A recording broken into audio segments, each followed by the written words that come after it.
નમસ્કાર વિદ્યાર્થી મિત્રો, દરેકનું હાર્દિક સ્વાગત છે. ધોરણ 12 વિષય છે મિત્રો ઇતિહાસ, જેની અંદર ચેપ્ટર નંબર દ્વિતીય વિશ્વયુદ્ધ 1939 થી લઈને 45 સુધી સંપૂર્ણ સત્યાનું સોલ્યુશન કરીશું. તે પહેલાં ચેનલમાં જો નવા છો તો ફટાફટ સબસ્ક્રાઇબ કરી તમારા મિત્રોને પણ શેર કરશો. આપણી ચેનલ પર દરેક વિષયના અને દરેક ચેપ્ટર આપણે જે છે અપલોડ કરી દીધા છે, જેની સંપૂર્ણ લિંક આ વિડીયો નીચે ડિસ્ક્રિપ્શનમાં મળી રહેશે.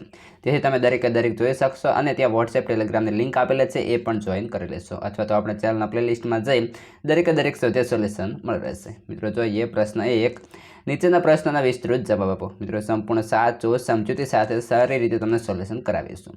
પહેલો છે પ્રશ્ન, દ્વિતીય વિશ્વયુદ્ધના પરિબળો. ઈસવીસન 1918માં પ્રથમ વિશ્વયુદ્ધ સમાપ્ત થયું ત્યારે વિશ્વના દેશોએ ભવિષ્યમાં આ પ્રકારનું યુદ્ધ અટકાવવા અને વિશ્વમાં કાયમી શાંતિ જાળવવા રાષ્ટ્રીય સંઘની સ્થાપના કરી, પરંતુ રાષ્ટ્રીય સંઘ નિષ્ફળ નીવડ્યો નહીં. પ્રથમ વિશ્વયુદ્ધ પછીના 21મા વર્ષે દ્વિતીય વિશ્વયુદ્ધની જ્વાળાઓ વિશ્વને દજાડી ગઈ. વિશ્વના અનેક શર્મયુક્તોના મગજમાં યુદ્ધનું ભૂત સવાર થયું. પરિણામે સમગ્ર વિશ્વ 6 વર્ષ સુધી રણક્ષેત્ર બની રહ્યું. પ્રથમ વિશ્વયુદ્ધ બાદ થયેલી વર્સેસની સંધિમાં જ આ વિશ્વયુદ્ધના બીજ રોપાઈ ગયા હતા અથવા તો બીજ પડ્યા હતા. જાણે પ્રથમ વિશ્વયુદ્ધનો અંત એ જ દ્વિતીય વિશ્વયુદ્ધનો પ્રારંભ હતો.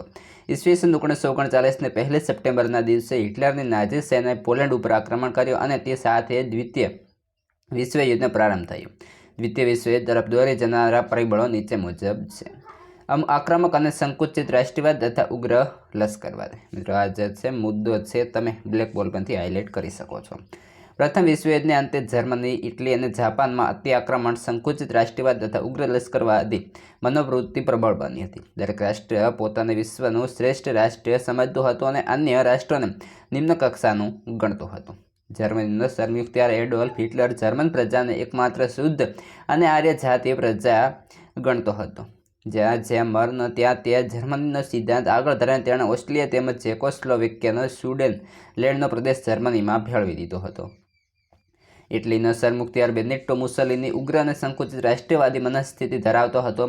તે ભૂમધ્ય સમુદ્રને રોમન સરોવર ગણી તેના કિનારા પરના પ્રદેશોમાં ઇટલીનું પ્રભુત્વ સ્થાપવા માંગતો હતો. દૂર પૂર્વમાં આવેલું જાપાન પણ સમગ્ર એશિયાનું નેતૃત્વ લઈ પાશ્ચાત્ય વર્ચસ્વને સ્થાને પર્વતીય જાપાનનું વર્ચસ્વ સ્થાપવા માંગતું હતું. તે પાશ્ચાત્ય દેશોને સંસ્થાનવાદી પ્રવૃત્તિ નાબૂદ કરવા માંગતું હતું. આ યુરોપ અને એશિયાના આ રાષ્ટ્રોની સંકુચિત રાષ્ટ્રવાદી પ્રવૃત્તિમાંથી દ્વિતીય વિશ્વયુદ્ધનો ઉદ્ભવ થયો. ત્યારબાદ છે મિત્રો વર્સેસની સંધિ. પ્રથમ વિશ્વયુદ્ધના અંતે વિજેતા રાષ્ટ્રોએ પરાજિત રાષ્ટ્ર સાથે સંધિ કરી. વર્સેસની સંધિ જર્મની માટે અત્યંત કડક અને અન્યાયી હતી. પ્રથમ વિશ્વયુદ્ધ માટે જર્મનીને ગુનેગાર ઠારવી તેના સંસ્થાનો અને સમૃદ્ધ ખનિજ સંપત્તિવાળા પ્રદેશો ઝૂંટવી લેવામાં આવે. તે ફરીથી સશસ્ત્ર ન થાય તે માટે તેના પર પ્રતિબંધ મૂકવામાં આવ્યો. તેનું લશ્કર ઘટાડી દેવામાં આવ્યું. તેના ઉપર 6 અબજ 60 કરોડ પાઉન્ડ યુદ્ધદંડ લાદવામાં આવ્યો. આ સંધિ દ્વારા જર્મનીને આર્થિક, રાજકીય અને લશ્કરી દ્રષ્ટિએ કચડી નાખવાનો ઈરાદો સ્પષ્ટ થતો હતો. આ સંધિથી જ સમસ્ત જર્મન પ્રજાને અન્યાય થયો હતો. સ્વમાનની જર્મન યુવાનો અપમાનજનક સંધિથી ક્રોધે ભરાયા હતા. રાષ્ટ્રવાદી યુવાનો સંગઠિત બનતા નાઝીવાદનો ઉદય થયો.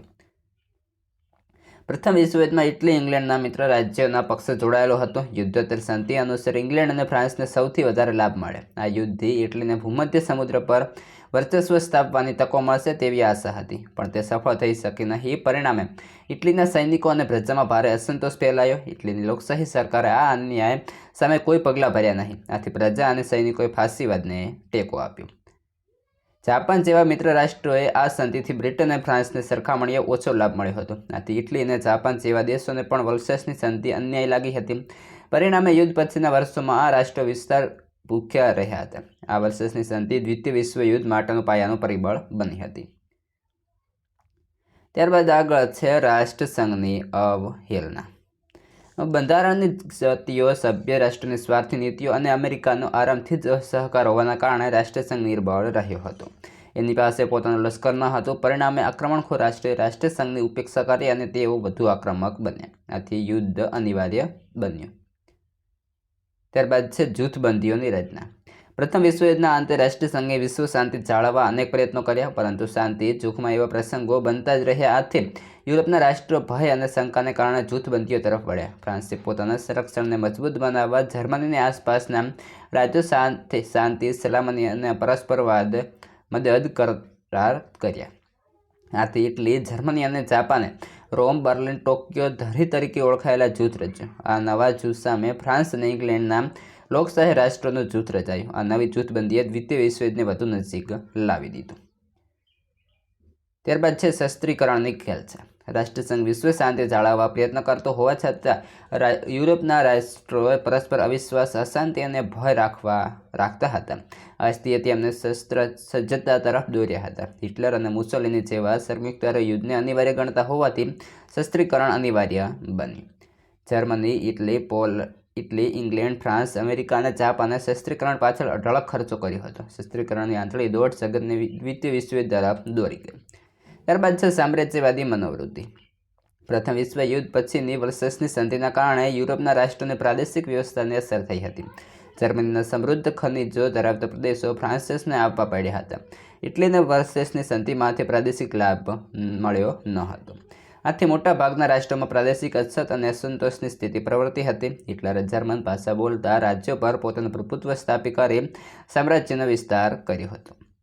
જાપાને ચીનના મંચુરિયા પર આક્રમણ કરી સામ્રાજ્યવાદની શરૂઆત કરી હતી. આથી ઇટલી, જર્મની અને જાપાનના પાટનગરોના નામ પરથી રોમ, બર્લિન, ટોક્યો ધરીની રચના થઈ હતી. આ રાષ્ટ્રની વિચારવાદી મનોવૃત્તિ પ્રબળ બનતા વિશ્વયુદ્ધને ટાળવાનું અસંભવ બન્યું.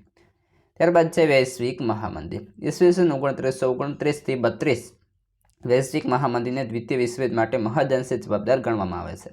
આ મહામંદીમાં વિશ્વના મોટા ભાગના રાષ્ટ્રો આર્થિક રીતે બેહાલ થઈ ગયા. જર્મનીની દશા ખૂબ જ ખરાબ થઈ ગઈ. તેના ચલણ માર્કનું મૂલ્ય લગભગ શૂન્યવત બની ગયું હતું તથા ઇટલીના ચલણ લીરાની ખરીદ શક્તિની પણ નહિવત બની ગઈ. બેકારી, ભૂખમરો, અછતનો ત્રાસ અનુભવતા લોકો હિટલર અને મુસોલિનીના વચનોથી પ્રભાવિત થઈ ગયા. જર્મની, ઇટલી અને જાપાને આ આર્થિક સંકટનો લાભ ઉઠાવી સામ્રાજ્યવાદી પ્રવૃત્તિઓને ભારે વેગ આપ્યો. ફ્રાન્સે જર્મની સાથે વેરભાવયુક્ત વર્તન કર્યું. બ્રિટને પોતાની વેપારી વૃત્તિને કેન્દ્રમાં રાખી વ્યવહારુ વલણ અપનાવ્યું. અમેરિકાએ સ્વાર્થપરાયણની નીતિ અત્યાર કરી. રશિયાએ સામ્યવાદી વિચારસરણીનો વિશ્વમાં પ્રચાર કરી મૂડીવાદી અને લોકશાહી રાષ્ટ્રો માટે મુશ્કેલી ઊભી કરી. આ વૈશ્વિક મહામંદીના વાતાવરણે વિશ્વને મહાયુદ્ધ તરફ દોર્યું. મિત્રો, જો ચેનલને સબસ્ક્રાઇબ નથી કરી ફટાફટ કરી દેશો અને વિડીયોને લાઇક કરવાનું બાકી છે તો કરી દઈશું. પ્રશ્ન નંબર 2, દ્વિતીય વિશ્વયુદ્ધમાં જર્મનીના વિજયની ચર્ચા કરો. જર્મનીનો સરમુખત્યાર એડોલ્ફ હિટલર પોતાની નાઝીવાદી વિચારસરણી મુજબ જર્મનોને જ સમગ્ર વિશ્વની એકમાત્ર શુદ્ધ અને શ્રેષ્ઠ આર્ય જાતિની પ્રજાગણ સમજતો હતો અને જર્મનોમાં એ વિચારધારા સંક્રમિત હતી. તેનું સૂત્ર હતું, જ્યાં જ્યાં જર્મની ત્યાં ત્યાં જર્મની. તે આ વિચારવાદી નીતિમાં માનતો હતો. આથી જ કદાચ દ્વિતીય વિશ્વયુદ્ધ 1 સપ્ટેમ્બર 1939ના રોજ ભડકી ઉઠ્યું. આ યુદ્ધ લગભગ 5 વર્ષ ચાલ્યું અને યુદ્ધના શરૂઆતના વર્ષોમાં જર્મનીએ યુરોપ ખંડમાં અનેક પછી એક દેશો જીતી તરખાટ મચાવી દીધો. સમગ્ર યુદ્ધનું ચક્ર હિટલર અને મુસોલિનીની ધરી ઉપર જ ફરી રહ્યું હતું. જર્મનીના નાઝીવાદી સૈન્ય જે વીજળીક વેગે ઉપરા છાપરી વિજયોની હારમાળા સર્જી, તેનાથી યુદ્ધની શરૂઆતના વર્ષોમાં તો ખુદ મિત્ર રાષ્ટ્રોની જૂથ પણ ડઘાઈ ગયેલું. ત્યારબાદ છે જર્મનીના વિજયોની હારમાળા. 1 સપ્ટેમ્બર 1939ના રોજ દ્વિતીય વિશ્વયુદ્ધ શરૂ તો થઈ ચૂક્યું હતું, પરંતુ તે પહેલાંથી જ જર્મનીના નાઝી સૈન્યોએ એડોલ્ફ હિટલરના નેતૃત્વ હેઠળ એક પછી એક દેશો ઉપર આક્રમણો કરી જે વિજયોની હારમાળા સર્જી હતી તે નીચે પ્રમાણે છે. જોઈએ. Point number 1. હિટલર સામ્રાજ્યવાદી અને વિસ્તારવાદી નીતિ ધરાવતો હતો. તેનું કોઈ એક સૂત્ર હતું, જ્યાં જ્યાં જર્મની ત્યાં ત્યાં જર્મની. હિટલરે પોતાની મહત્વાકાંક્ષા પોષવા અને જર્મનીને યુરોપનું મહાન તથા શક્તિશાળી રાષ્ટ્ર બનાવવા ઉગ્ર આક્રમક અને વિસ્તારવાદી નીતિને અમલમાં મૂકી. હિટલરે સૌપ્રથમ પોતાની સામ્રાજ્યવાદી નીતિનો શિકાર ઓસ્ટ્રેલિયાને બનાવ્યો. ઓસ્ટ્રેલિયાની રાજધાની વિયેના સુધી પહોંચી જઈને વિજયોની શૃંખલાનો આરંભ કર્યો. આ બધું જ બરાબર ગોઠવી દઈને ઓસ્ટ્રેલિયામાં જનમત લેવાયો કે નાટક કરાયું અને ઓસ્ટ્રેલિયાને જર્મનીમાં ભેળવી દેવાયું. એ પછી તેનું બીજું પગલું ચેકોસ્લોવેકિયાના સુડેનલેન્ડ ઉપર આક્રમણ કરી તે પ્રદેશ જીતી લીધો. ચેકોસ્લોવેકિયા દેશમાં 32 લાખ જેટલા જર્મન લોકો વસતા હતા. તેથી એ પ્રદેશમાં વસતા જર્મન લોકો જર્મનીમાં ભળી જવા ઉગ્ર માંગણી કરે છે એવું બહાનું રજૂ કરી ચેકોસ્લોવેકિયા ઉપર કબજો કરી લીધો અને એ દેશની આઝાદીને અંત આણ્યો. હિટલરની નજર પહેલેથી જ મેમલ બંદર ઉપર હતી અને એ બંદર હાથમાં આવે તો સમગ્ર યુરોપની ધરતી અને દરિયા ઉપર પોતાના દુશ્મનો શું કાર્યવાહી કરી રહ્યા છે તેની સીધી ખબર રહ્યા કરે. આથી હિટલરે મેમલ બંદર તરફ નાઝી સૈનિકોને કૂચ કરવા આદેશ આપ્યો. જોતજોતામાં મેમલ બંદર જીતી લઈ તેના ઉપર આધિપત્ય મેળવી લીધું. એ પછી હિટલરે પોલેન્ડ દેશને લક્ષ્ય બનાવ્યો. પોલેન્ડના પ્રદેશોને જોડતી ગાઝા પટ્ટીને ઝઘડાનું કારણ બતાવી તેના ઉપર પોતાનો અધિકાર રજૂ કર્યો. હિટલરે પોલેન્ડ સાથે વાટાઘાટો કરવાનો પ્રયત્ન કે નાટક કર્યો, પરંતુ તેમાં સફળતા ન મળતા 1 સપ્ટેમ્બર 1939ના રોજ વહેલી સવારે પોલેન્ડ ઉપર આક્રમણ કરતા બીજા વિશ્વયુદ્ધનું રણસિંગું ફૂંકાઈ ગયું. જર્મનીમાં નાઝીવાદ સૈન્યએ પોલેન્ડ દેશને ચારે બાજુએ ઘેરો ઘાલ્યો. પોલેન્ડના લશ્કરી મથકો, કારખાના, રેલવે સ્ટેશનો, કિલ્લાઓ, હવાઈ મથકો ઉપર ભયંકર બોમ્બ વર્ષા કરવા માંડી. તો બીજી તરફ પોલેન્ડને બચાવવાનું બહાનું કાઢી રશિયાએ મિત્ર રાષ્ટ્ર તરફથી પોલેન્ડ ઉપર આક્રમણ કર્યું અને તેનો કેટલોક પ્રદેશ જીતી લીધો. યુદ્ધ વધુ ઉગ્ર બન્યું. અંતે વાર્સો પાટનગરનું પતન થયું. પોલેન્ડ અને વાર્સોને જર્મની તથા રશિયા વચ્ચે વિભાજન કરવામાં આવ્યું. ઇંગ્લેન્ડ જર્મની વિરુદ્ધ યુદ્ધ જાહેર કરતાં ઇંગ્લેન્ડે ફ્રાન્સની ઉત્તર સીમા અને મેજિનોટ રેખાના રક્ષણ માટે પોતાનું લશ્કર મોકલ્યું. આથી નોર્વેમાંથી મળતું કાચું લોખંડ, શસ્ત્ર સામગ્રી વગેરે ન મળતા પહેલાં ડેનમાર્ક ઉપર આક્રમણ કર્યું અને એક જ દિવસમાં હિટલરે વિજય મેળવ્યો અને ત્યારબાદ ઈસવીસન 1940માં નોર્વે પણ શરણાગતિ સ્વીકારતા જર્મનીના હાથમાં તે આવી ગયું હતું. હવે તેના કટ્ટર દુશ્મન ફ્રાન્સનો વારો આવ્યો. જર્મનીની સંધિ દ્વારા ફ્રાન્સે જર્મની આલ્સેન્સ અને લોરેન્સ નામના ખનિજ સમૃદ્ધિવાળા 2 પરગણા પડાવી લીધેલા. આથી તે મેળવવા સૌ પ્રથમ બેલ્જિયમ દેશ જીતે લઈ સુરક્ષા વગરની એ દિશા ફ્રાન્સ ઉપર આક્રમણ કરવા પસંદ કરી, કેમ કે ફ્રાન્સે બીજી બધી દિશાઓમાં જર્મનીની કોમન સરહદ ઉપર દિવાલ ચાણી દીધી હતી. બેલ્જિયમ હાથમાં આવતા જ ત્યાં જઈને જર્મની નાઝી સેના ફ્રાન્સમાં પ્રવેશી. ફ્રેન્ચ લશ્કરોએ બરાબર સામનો કર્યો, પરંતુ જર્મની દ્વારા આકાશમાંથી સતત થતી બોમ્બ વર્ષાની ત્યાંની ટેન્કોએ ફ્રેન્ચ સેનાને હરાવી દીધી. અંતે જર્મનીએ રાજધાની પેરિસનો કબજો લીધો. જર્મનીએ પેરિસમાં પોતાની નવી સરકાર રચી. આમ Australia, Czechoslovakia, Poland, Belgium, Norway, France એમ એક પછી એક દેશો પીળા સૂકા પાંદડાની જેમ જર્મની નાઝી નેતાને સંયુક્ત ત્યારે હિટલરના હાથમાં આવી પડ્યા. જર્મનીએ પૂર્વ યુરોપના મોટા ભાગના પ્રદેશો પર પોતાનો કબજો કરી લીધો. જર્મનીના ભાગ્યમાં જાણે કે પરાજય લખ્યો જ ન હતો. આથી હિટલર અને તેના નાઝી સૈન્યનો આત્મવિશ્વાસ વધતો જ હતો. જર્મની નોર્વેથી શરૂ કરી છેક સ્પેન સુધીનો યુરોપનો સમુદ્ર કિનારો હાથમાં લઈ પશ્ચિમ અને મધ્ય યુરોપની સઘળી શાસન સંમતિ અને શસ્ત્ર સામગ્રી ઉપર આધિપત્ય મેળવી હિટલર સમગ્ર દુનિયાના સ્વામી બનવાના સપના જોવા લાગ્યા. હિટલરે ત્યારબાદ ઇંગ્લેન્ડ દેશ હડપ કરી જવા બેડું ઝડપ્યું. સમગ્ર યુરોપના સ્વામી બનવા હિટલરના નાઝી હવાઈ સૈન્યએ બ્રિટન ઉપર આક્રમણ કર્યું. આ લડાઈ ખૂંખાર જંગ જેવી બની રહી. સતત 5 માસ સુધી જર્મનીમાં હવાઈ દળે ઇંગ્લેન્ડ ઉપર ભારે બોમ્બ વર્ષ કરી ઇંગ્લેન્ડના પણ ફ્રાન્સની જેમ જ વેપાર, ઉદ્યોગો, નગરો, લશ્કરી મથકો વગેરેને વીણીને નાશ કરવાને ભારે પુરુષાર્થ કર્યો, પરંતુ ઇંગ્લેન્ડ છેવટે સુધી અજેય રહ્યું. હિટલરે 22 જૂન 1941ના રોજ જર્મન સેનાએ રશિયા ઉપર આક્રમણ કરવા આદેશ આપ્યો, કેમ કે જો રશિયા ઉપર વિજય મેળવે તો ઇંગ્લેન્ડ સિવાય સમગ્ર યુરોખંડ ઉપર જર્મનીનો આધિપત્ય સ્થપાઈ જાય.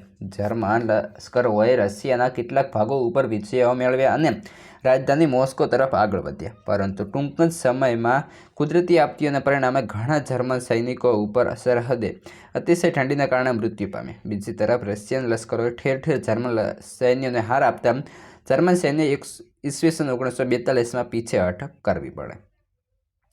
જર્મન સેનાના વાળતા પાણી થયા. નાઝી સૈન્ય અને હિટલરની માત્ર 3 જ વર્ષમાં બીજા વિશ્વ યુદ્ધ પરની પકડ જતી રહી. વિજયનો પલ્લો અદ્ધર થઈ ગયો અને મિત્ર રાષ્ટ્રનો પલ્લો નમતો થયો. ફ્રાન્સ સહિત એક પછી એક દેશો જર્મનીએ ગુમાવ્યા. મિત્ર રાષ્ટ્રના સૈન્યએ ઈસવીસન 1945માં બર્લિનને ઘેરો ઘાલ્યો. ચારે બાજુએથી જર્મની ભીસમાં આવેલું જોઈ હિટલર અને તેની પ્રિયતમા ઇવા બ્રાઉન એક લશ્કરી બંદરમાં જઈ 1945ના મે માસ પછી લમખાણા પિસ્તોલથી મારી આત્મહત્યા કરી દીધી. પ્રશ્ન નંબર 3. દ્વિતીય વિશ્વયુદ્ધના મુખ્ય બનાવો. દ્વિતીય વિશ્વયુદ્ધ દરમિયાન અનેક બનાવો બન્યા. આ બનાવોમાં યુદ્ધ, જીત, વાર, સંધિઓ, કરાર, બદલો, મદદ કે વિનાશ જેવી ઘટનાઓમાં નિમિત્ત બનતા રહ્યા. દ્વિતીય વિશ્વયુદ્ધની ઘટનાઓની હારમાળા જોઈએ તો વિશ્વયુદ્ધની શરૂઆત તો કે જર્મન શાસક હિટલરે પોતાની મહત્વાકાંક્ષાઓને સંતોષવા ઓસ્ટ્રેલિયા, ચેકોસ્લોવેક અને મેમલ બંદરો ઉપર વિવિધ રીતે કબજો પ્રાપ્ત કર્યો. ત્યારબાદ પોલેન્ડની પ્રદેશો સાથે જોડતી પટ્ટીને ઝઘડાઓનું કારણ બનાવી પોલેન્ડ પર આક્રમણ કર્યું. રશિયાએ પૂર્વ પોલેન્ડમાં લશ્કર ઉતાર્યો. આમ 21 સપ્ટેમ્બર 1939માં રોજ દ્વિતીય વિશ્વયુદ્ધની શરૂઆત થઈ. રશિયાનો બાલ્ટિક રાજ્યો પર અંકુશ. રશિયાએ પોલેન્ડના જીત પછી લિટવિયા, લિથુઆનિયા તથા ફિનલેન્ડ પાસેથી હવાઈ મથકોનો કબજો પ્રાપ્ત કર્યો. જર્મની નોર્વે પર જીત. જર્મનીએ નોર્વેમાંથી પ્રાપ્ત થતા શસ્ત્ર સામગ્રી, કાચું લોખંડ ન મળતા ડેનમાર્ક પર આક્રમણ કરી તેનો ઊભો પ્રાપ્ત કર્યો. જર્મનીની સત્તાથી મૂને ફ્રાન્સ પર ધ્યાન ખેંચ્યું.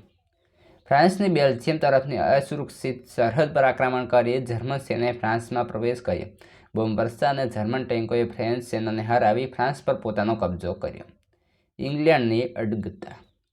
જર્મનીએ યુરોપના મોટા ભાગના પ્રદેશો પર કબજો કરી લીધો હોવાથી અને 1.4 જર્મનીએ યુરોપના મોટા ભાગના પ્રદેશો પર પોતાનો કબજો કરી જર્મનીને એક પણ માર ન થતા તેવો આત્મવિશ્વાસ વધતો ગયો. જર્મનીને નોર્વેથી માંડીને સ્પેન સુધીનો યુરોપનો સમુદ્ર કિનારો તેના હાથમાં લઈ પશ્ચિમ અને મધ્ય યુરોપની સાધન સંમતિ પર તેણે કબજો સ્થાપ્યો. તેના માર્ગમાં ફક્ત ઇંગ્લેન્ડ અડગ ઊભો હતો. સમગ્ર યુરોપનો હિટલરે હવાઈ માર્ગે બ્રિટન પર આક્રમણ કર્યું, જેને બ્રિટનની લડાઈ તરીકે ઓળખવામાં આવે છે. 5 મહિના સુધી જર્મન વિમાનોએ ઇંગ્લેન્ડની ભૂમિ પર બોમ્બ વર્ષા કરી. ઇંગ્લેન્ડનો વ્યાપાર, ઉદ્યોગ અને નગરોના કેન્દ્રને તોડી નાખ્યા છતાં પણ પક્ષે ઇંગ્લેન્ડ અજય રહ્યો અને જર્મનીનો વિજય શક્ય બન્યો નહીં. વિશ્વએ જાહેર કર્યું ત્યારે અમેરિકન પ્રજાએ તેમાં તટસ્થ રહેવાનું પસંદ કર્યું. અમેરિકાની ઇંગ્લેન્ડ પ્રત્યે ખાસ સહાનુભૂતિ હતી, તેથી તે ઇંગ્લેન્ડને અન્ય મિત્ર રાષ્ટ્રોની સરહદ સામગ્રી તથા અનાજ મોકલવાનું હતું. હિટલરનું રશિયા પરનું આક્રમણ. તો જોઈએ, ઇંગ્લેન્ડની સેનાએ જર્મન આક્રમણકારોને નિષ્ફળ બનાવતા હિટલરે બીજો દાવો અજમાવ્યો. તેણે ઈરાન પર આક્રમણ કરવા માટે રશિયાને લલચાવ્યો. રશિયા હિટલરને પડખે રહી યુદ્ધમાં સામેલ થયો ન હતો. રશિયાના યુદ્ધમાં સક્રિય ભાગ લેતો કરવા હિટલરે ઈરાન થઈને ભારત સુધી પ્રદેશ વિસ્તાર કરવાની શક્યતા રશિયા સામે મૂકી.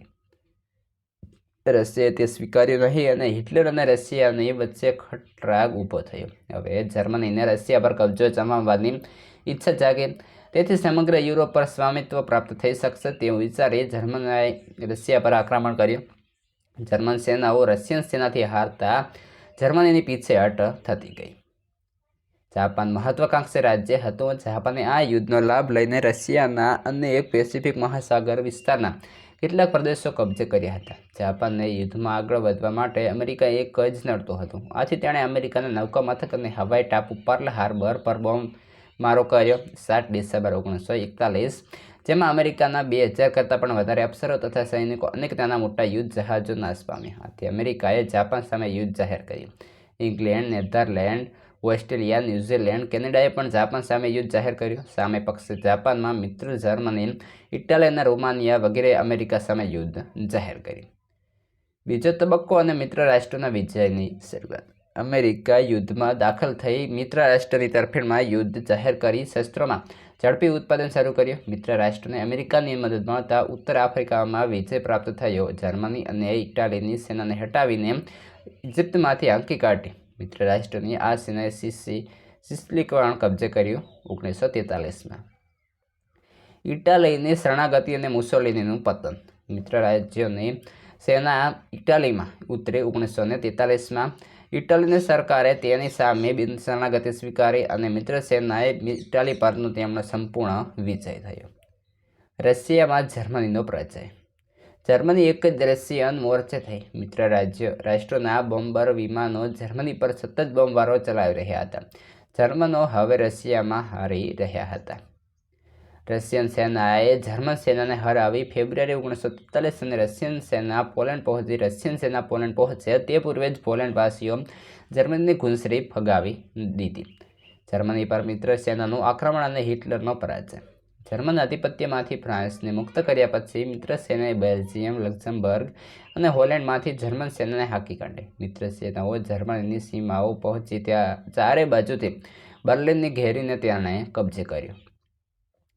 હિટલર પોતાની પ્રેયસી સાથે આત્મહત્યા કરી નાખી. નેતાઓની પણ ધરપકડ કરવામાં આવી. યુરોપને મોરચે આ મહાન યુદ્ધનો અંત આવ્યો.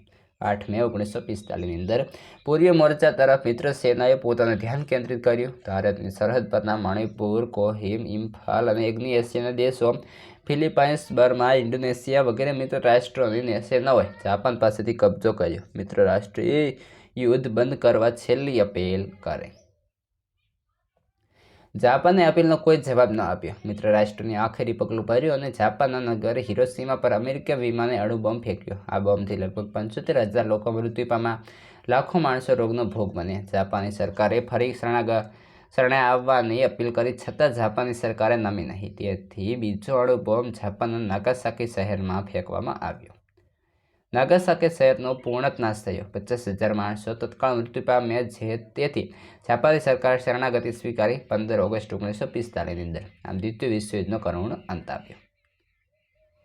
પ્રશ્ન નંબર 4. દ્વિતીય વિશ્વયુદ્ધમાં જાપાનના વિજયો વર્ણવો. એશિયાનો નાનકડો દેશ જાપાન 20મી સદીના પ્રથમ 3 દાયકા સુધી મૂડીવાદ અને વ્યક્તિવાદી વિચારસરણીના પ્રભાવ નીચે હતો. પાશ્ચાત્ય જીવનશૈલીના કારણે દેશની સંપત્તિ અને પ્રગતિ અમુક વિશિષ્ટ વર્ગના હાથમાં રહી. તેણે પોતાનો અનુકૂળ પ્રમાણે દેશની નીતિ ઘડવામાં મહત્વનો ભાગ ભજવ્યો. આમ રાષ્ટ્રમાં આર્થિક અને સામાજિક સ્થિરતા સ્થાપવામાં પ્રયત્ન પછી જાપાને લશ્કરવાદને પ્રોત્સાહન આપી પ્રવૃત્તિઓ શરૂ કરી. પરિણામે રાજકીય, આર્થિક અને લશ્કરી તાકાતમાં વધારો કરી જાપાન વિશ્વમાં પાશ્ચાત્ય મહાસત્તાની હરોળમાં સ્થાન મેળવવામાં સફળ બન્યું. ચીનમાં આવેલો ખનિજ સંપત્તિથી સમૃદ્ધ મંચુરિયાનો પ્રદેશ જાપાનને પોતાના ઔદ્યોગિક વિકાસ માટે અનુકૂળ હતો. તેથી સૌથી પહેલાં જાપાન દક્ષિણે મંચુરિયા રેલવે કંપનીની સ્થાપના કરી મંચુરિયામાં રેલવે નાખવાની તૈયારી કરી. આ પ્રદેશનો વધારે લાભ મેળવવા જાપાને 1931 મંચુરિયા પર આક્રમણ કરી તેનો સંપૂર્ણ કબજો મેળવ્યો. આ છતાં જાપાને મંચુરિયામાં મંચુકુઓ નામનું અલગ રાજ્ય બનાવી ત્યાં પૂતળા સરકારની સ્થાપના કરી. જાપાન મહત્વાકાંક્ષી રાજ્ય હતો. જાપાને 1931માં મંચુરિયા પર આક્રમણ કરી તેનો પરચો આપ્યો. જાપાને આ યુદ્ધમાં આગળ વધવા માટે અમેરિકા એક જ નડતું હતું. આથી તેણે અમેરિકાના નૌકામથક અને હવાઈ ટાપુ પર્લ હાર્બર પર બોમ્બમારો કર્યો. 7 ડિસેમ્બર 1941માં જેમાં અમેરિકાના 2000 કરતાં પણ વધારે અફસરો તથા સૈનિકો અને નાના મોટા યુદ્ધ જહાજો નાશ પામ્યા. આથી અમેરિકાએ જાપાન સામે યુદ્ધ જાહેર કર્યું. England, Netherlands, Australia, New Zealand, Canada એ પણ જાપાન સામે યુદ્ધ જાહેર કર્યું. સામે પક્ષે જાપાનના મિત્ર જર્મની, ઇટાલી, રોમાનિયા વગેરે અમેરિકા સામે યુદ્ધ જાહેર કર્યું. બીજા વિશ્વયુદ્ધ સમયે પૂર્વીય મોરચા તરફ મિત્ર સેનાઓએ ભારતની સરહદ પર મણિપુર, કોહિમા, ઇમ્ફાલ અને અગ્નિ એશિયાના દેશો ફિલિપાઇન્સ, બર્મા, ઇન્ડોનેશિયા વગેરે મિત્ર રાષ્ટ્રની સેનાઓએ જાપાન પાસેથી કબજે કર્યા. મિત્ર રાષ્ટ્રોએ જાપાનને યુદ્ધ બંધ કરવા છેલ્લી અપીલ કરી. જાપાને અપીલનો કોઈ જવાબ ન આપ્યો. મિત્ર રાષ્ટ્રને રેખા કરી પગલો ભર્યો અને જાપાનના નગર હિરોશીમા પર અમેરિકન વિમાને અણુબોમ્બ ફેંક્યો. બીજો અણુબોમ્બ જાપાનના નાગાસાકી શહેરમાં ફેંકવામાં આવ્યો. નાગાસાકી શહેરનો પૂર્ણ નાશ થયો. 50,000 માણસો તત્કાલ મૃત્યુ પામ્યા. તેથી જાપાને શરણાગતિ સ્વીકારી. પ્રશ્ન નંબર 5. દ્વિતીય વિશ્વયુદ્ધના પરિણામો. તો દ્વિતીય વિશ્વયુદ્ધ ખૂબ ઝડપી અને વ્યાપક હતું. તેમાં યાંત્રિક અને આકાશી શસ્ત્ર સામગ્રીનો વિપુલ ઉપયોગ થયો હતો. આ યુદ્ધમાં જગતને તે પહેલી જ વાર અણુબોમ્બની મહાવિનાશક શક્તિનો પરિચય થયો. યુદ્ધમાં ભાગ લેનાર બધા દેશોના અર્થતંત્ર તૂટી પડ્યા. દ્વિતીય વિશ્વયુદ્ધના અગત્યના પરિબળો નીચે મુજબ હતા. જોઈએ. પહેલો પોઈન્ટ છે જાનમાલ માટેની ખુવારી. દ્વિતીય વિશ્વયુદ્ધમાં જર્મની, જાપાન અને ઇટલીનો પરાજય થયો. આ મહાયુદ્ધમાં આશરે 2,25,00,000 લોકોએ પોતાના જાન ગુમાવ્યા. આશરે 3,30,00,000 લોકો ઘાયલ થયા તથા કાયમી ખોળખાંપણવાળા બન્યા. અબજો ડોલરનો ખર્ચ થયો અને તેના કરતાં પણ વધુ કિંમતની મિલકતનો નાશ થયો. યુદ્ધમાં ભાગ લેનાર બધા દેશોના અર્થતંત્ર તૂટી ભાગ્યા. સ્વીડન અને ફિનલેન્ડ જેવા તટસ્થ રાષ્ટ્રોના આશરે 1,25,000 જેટલા નાગરિકોએ પોતાના જાન ગુમાવ્યા. ગ્રીસ જેવા નિર્દોષ રાષ્ટ્રને ઇટલી તથા જર્મનીને લશ્કરી કાર્યવાહીનો ભોગ બનવું પડ્યું. અન્યાય અને અપમાનજનક સંધિઓ. દ્વિતીય વિશ્વયુદ્ધને અંતે વિજેતા રાષ્ટ્રો પરાજિત રાષ્ટ્રોને દંડની તેમજ પુનઃવ્યવસ્થાની યોજના કાઢવા જૂન 1945માં જર્મની પાસેના પોટ્સડેમ ખાતે ભેગા થયા. પરાજિત જર્મનીએ 4 વહીવટી વિસ્તારોમાં વહેંચવામાં આવ્યો. તેના પૂર્વ જર્મની પર રશિયાનું નેતૃત્વ, જર્મની પર અમેરિકાનો, ફ્રાન્સની નજીકના પ્રદેશ પર ફ્રાન્સનો તથા બેલ્જિયમ અને હોલેન્ડની સરહદોને સ્પર્શતા પ્રદેશો પર ઇંગ્લેન્ડનો અંકુશ રાખવાનું નક્કી કરવામાં આવ્યું. એ જ પ્રમાણે જર્મનીના પાટનગર બર્લિન શહેરને પણ 4 વહીવટી વિસ્તારોમાં વહેંચી દઈ તેના પર 4 મહાસત્તાઓનો વહીવટ સ્થાપવામાં આવ્યો. વહીવટતંત્રના સંકલન માટે પ્રત્યેક દેશના સેનાપતિઓની સમિતિ રચવામાં આવી. એશિયા આફ્રિકાના રાષ્ટ્રો સ્વાધીનતા પ્રાપ્તિને માર્ગે. દ્વિતીય વિશ્વયુદ્ધને પરિણામે ઇંગ્લેન્ડ અને ફ્રાન્સના સંસ્થામાં રાષ્ટ્રીયતાની ભાવના પ્રબળ બની. સંસ્થાનવાસીઓને સ્વાધીનતા આંદોલનોમાં વેગ આવ્યો. વિશ્વયુદ્ધને અંતે ઇંગ્લેન્ડ અને ફ્રાન્સ જેવી મહાસત્તાઓ નબળી પડી. પરિણામમાં થોડા જ વર્ષોમાં Philippines, Bharat, Sri Lanka, Indonesia, Malaya, Myanmar તથા આફ્રિકાના રાષ્ટ્રો ઇજિપ્ત, ઘાના, નાઇજીરિયા વગેરે સ્વતંત્ર બન્યા. ચીન સામ્યવાદને માર્ગે અગ્રેસર. પ્રથમ વિશ્વયુદ્ધ વખતે રશિયામાં થયેલી બોલ્શેવિક ક્રાંતિના પરિણામે સામ્યવાદની સફળતા મળી હતી. આ સફળતાથી વિશ્વના ઘણા રાષ્ટ્રો પ્રભાવિત થયા હતા. ચીન પણ ખાસ પ્રભાવિત થયું હતું. દ્વિતીય વિશ્વયુદ્ધ પહેલાં પૂર્વ એશિયામાં જાપાનનું વર્ચસ્વ હતું. દ્વિતીય વિશ્વયુદ્ધ દરમિયાન અમેરિકા જાપાનના હિરોશિમા અને નાગાસાકી શહેર પર અણુબોમ્બ ફેંકતા તેની શક્તિ ક્ષીણ થઈ ગઈ હતી અને તેનો ચીન પરનો પ્રભાવ ઓસરી ગયો હતો. આ તકનો લાભ લઈ માઓ ત્સે-તુંગના નેતૃત્વ હેઠળ ચીનમાં થયેલ ક્રાંતિને અંતે ઈસવીસન 1949માં ત્યાં સામ્યવાદી શાસનની સ્થાપના થઈ. ઠંડા યુદ્ધનો પ્રારંભ. દ્વિતીય વિશ્વયુદ્ધ બાદ વિશ્વ અમેરિકા અને રશિયા એમ બે મહાસત્તાઓ વચ્ચે વહેંચાઈ ગયું. યુદ્ધ દરમિયાન આ વખતે રાષ્ટ્રો એકબીજાના મિત્રો હતા, પણ યુદ્ધ પછી ધીરે ધીરે તેમની વચ્ચેના મતભેદો વધતા સ્ટાલિને રશિયામાં ભારે ઉદ્યોગો તથા લશ્કરી કારખાનાઓનો પુનઃ વિકાસ કરવા માંડ્યો. સ્ટાલિનને સામ્યવાદનો પ્રભાવ વિસ્તારવા પૂર્વ યુરોપના પોલેન્ડ, ચેકોસ્લોવેકિયા અને હંગેરીના સામ્યવાદી પક્ષોને મજબૂત બનાવ્યા.